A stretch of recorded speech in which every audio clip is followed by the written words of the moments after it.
I don't call it a balance. I call it an integration. And I always say this, it's probably like a broken record, but I never say balance because balance is basically saying I'm giving two things the same amount of energy. And I don't give equal energy. So I think my business probably could have been 10,000 times bigger um, had I not been a full-time mom as well. So I think that's the struggle that I have all the time. But I'm getting much better at it. My team, is much bigger now. So I don't have to do the day-to-day. When we started the business, I was the customer service representative. I was the one doing the packing and shipping, the designing. I was doing the SEO. I was literally doing everything. And now, thank God, I'm only a part of the creative side of it. So that really, really helps. But the hardest bit is juggling work life and mom life because there are times where I just need to lock in and get things done. But then mom guilt kicks in and I'm like, oh shit, like, okay, I can't do a full night's work here. I have to attend to my kids. So I think that's been the hardest for That's sure. that's when you go and lock yourself in the closet. That's when I go lock myself in the closet. Well, you made reference, I don't need any spoilers or anything, but you made reference to season two. Like, what is going on with Real Housewives of Dubai season two? I don't know. I don't know what's happening. Bravo, you're gonna have to wait for Bravo to tell you that. Well, hopefully something amazing is brewing. Um, One that I think would probably wow the world. If we come back, we're gonna come back with a bang. I'll say that. You're gonna wow the world. I mean, it's all out there that the show is coming back. I Is mean, it? listen, I don't it's know. I'm not gonna get you in trouble here today. Tell me. What about Nina? So, like, Nina announced that she left. I mean, was that like you guys had some differences throughout the first season? Like, were Yeah. you happy to hear that she made this announcement that she wouldn't be returning? How do you feel about this? No, I'm never happy when someone loses their job, right? I'm not that kind of person. I don't get any satisfaction from anybody's despair at all. So I was actually really sad because I'm the one that brought Nina onto the show, right? And so it was really sad to see her leave, but I'm sure she has a bunch of other amazing things in the works. And I wish her all the best with that. Why do you think? Because I watched the show. I mean, I didn't, normally doing this, what I do for many, many years, I can normally predict, although let me tell you, I am often wrong, but I can normally predict like this person's probably going to lose their job. This person's probably going to lose their job. To me, Yeah. I don't know what Nina did lesser than anyone else. That's just my takeaway. Like, I was kind of shocked that she is the one that Yeah. lost her job. Really? Who did you think should lose their job? I thought for a season one, nobody. I thought really Okay. this is like we're just getting to, we're just scratching the surface. Like I think Yeah, you yeah, you and Stanbury have experience. Obviously, Chanel Ayan is like all over the place, a breakout. yeah, So I really thought, everyone did what they should do for season one. I mean, yeah. Well, Bravo probably just thought different. Maybe they had, a different direction that they wanted to take the show, and maybe they had people, in the pipeline that they felt would be a better fit to take the show to where it needed to be. That's the only thing I can think of. Yeah, on that. I really no idea. She to me, I thought she was great. Um, and that's why I put her forward in the first place. I knew she would be a great fit. Um, she's a wifey, she's a mommy, she's fabulous. So, but you never know. Maybe she might come back. It's only season two. People leave and come back all the time. So there's always gonna be season three, four, five, six if we get them. So let's see. you're making my mind spin on this season two. You say something or someone. I'm like, what is going on? What Gotta advice wait to see. we have to wait to see what advice would you have for someone like, that is thinking of signing up for Housewives or gets a call like you, like running me in a row, you have a family, like you say, you don't like to say balance. Like, what advice would you have now going forward, now that you have one season under your belt? Well, you know what? To be honest, I feel don't just do the show for fame. And this is me as a businesswoman now, right? Like, you're going to get paid well to do the show. That's great. But you need to have an objective. You need to have a goal. You need to have a goal bigger than just wanting your name out there, right? So I'm not saying you have to start a business, but definitely have it in the back of your mind to make yourself a business, right? Don't just do it for the fame. I say definitely put your thinking cap on and come in to win. Like regardless, you know, whatever winning is to you, come in with a bigger picture. For me, I came in knowing that I wanted to promote my business, right?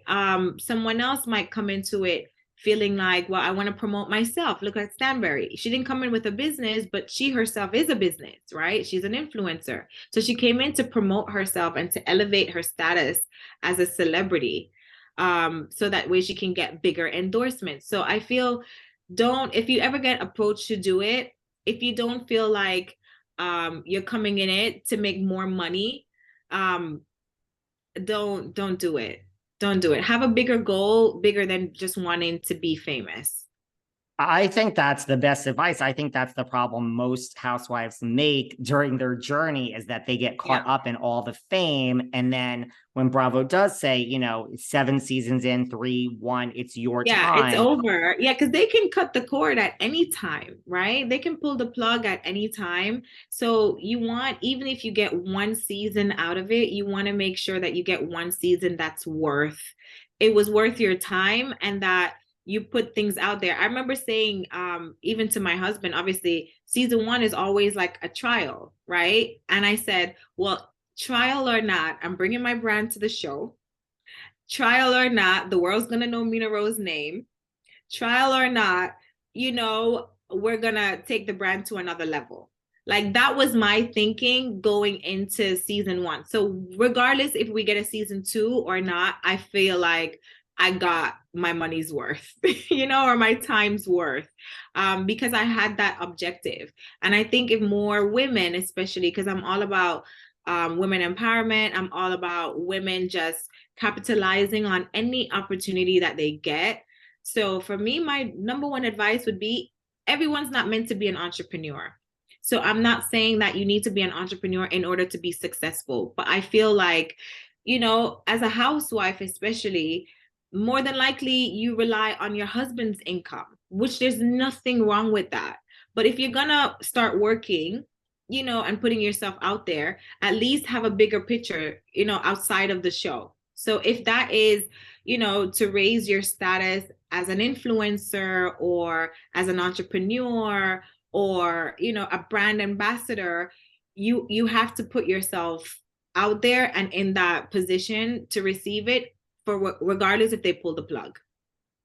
I think you've accomplished it because, like, as a gay man who just doesn't want children, I never knew the words Mina Rowe before watching this. And now I do. And I mean, I have lots of female friends that if someone now was about to say, where do I go for maternity? I'm going to say, go to Mina Rowe, because I've never heard of the brand before. So yeah. And also, so we now have hospital kits, and one of the people that I reached out to was Andy Cohen, who is a gay man, because he had a surrogate, and I wanted to know, because we have a surrogate kit, right? So even if you don't wear my maternity wear, there's something in Mina Rowe for everyone, whether it is to buy a hospital kit for your surrogate,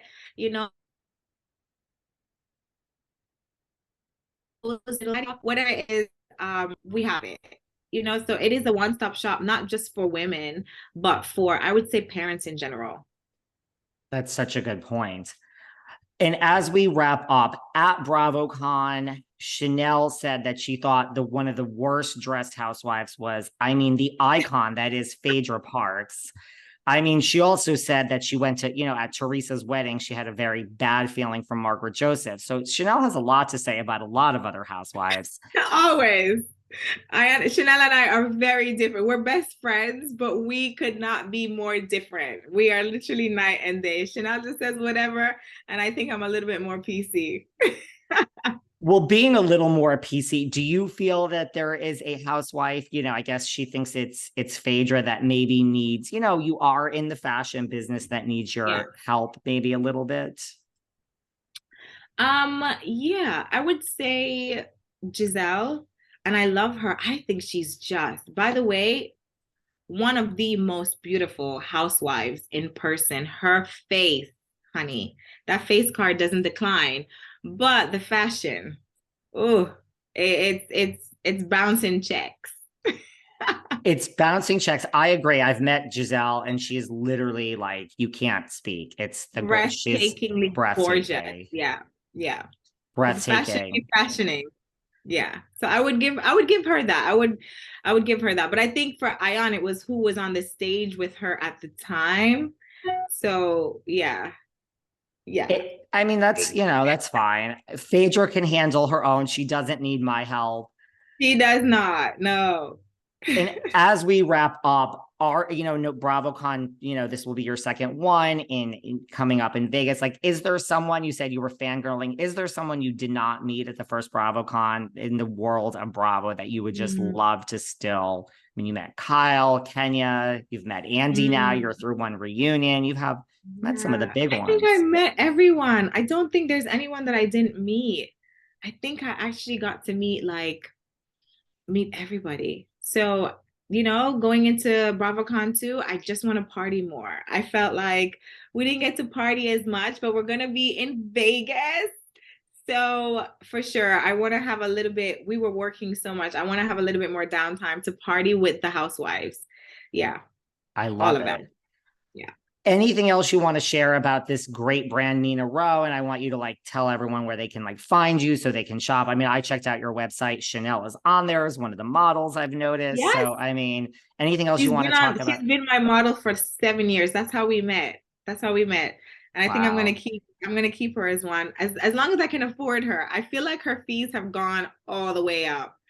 All the way up. She does not do anything for free. So I don't know how much longer I can afford to keep Chanel Ayan as one of Nina Rowe's model, but we'll see. But no, you can find us minarrowe.com. Shop anything motherhood. We're there to take you through the full journey and keep you fabulous.